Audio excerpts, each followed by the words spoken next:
તારીખ 1 પહેલો મહિનો 2026 બધા ખેડૂત મિત્રો કંઈક અલગનું અલગ કરતા હોય છે. તો આ વિડીયોના અંદર તમને પણ હું કંઈક અલગ જ બતાવીશ. તો ખેડૂત મિત્રો નવા વર્ષના દિવસે બધા કંઈક અલગ એટલે નવું કંઈક કરતા જ હોય છે.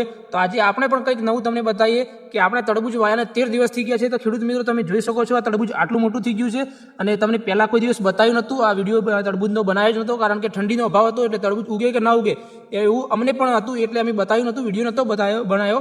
પણ આજે તમને વિડીયો દ્વારા બતાવી શકીએ છીએ કે 13 દિવસના અંદર તરબૂચનો વિકાસ જોઈ શકો છો. આટલું મોટું થઈ ગયું છે અને ગ્રો કવરના અંદર તરબૂચ અમે મરચાના અંદર મલ્ચિંગના અંદર તૈયાર કર્યા છે. તો મિત્રો આ ગ્રો કવરના લીધે તાપમાન જળવાઈ રહ્યું છે એના કારણે તરબૂચ ઉગ્યું છે. બાકી આટલી ઠંડીના અંદર શક્ય જ નથી કે તરબૂચ ઉગે. એને તાપમાન જાળવવા માટે અમે ગ્રો કવર લગાવ્યું હતું એના કારણે આ તરબૂચ ઉગ્યું છે અને 13 દિવસ થઈ ગયા છે મિત્રો. આટલું મોટું થઈ ગયું છે તમે જોઈ શકો છો. તો મિત્રો ગ્રો કવરથી આપણને બહુ મોટો ફાયદો થાય છે. તમે જોઈ શકો છો તાપમાન જળવાઈ રહે છે અને તરબૂચ પણ આપણે તૈયાર થઈ ગયું છે, મરચાં પણ તૈયાર થઈ ગયા છે.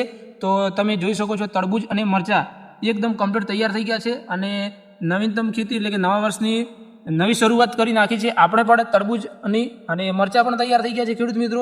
તો તમે પણ આવું કંઈક નવા વર્ષે કરો એવી હું શુભેચ્છાઓ કરું છું. જય શ્રી રામ ખેડૂત મિત્રો.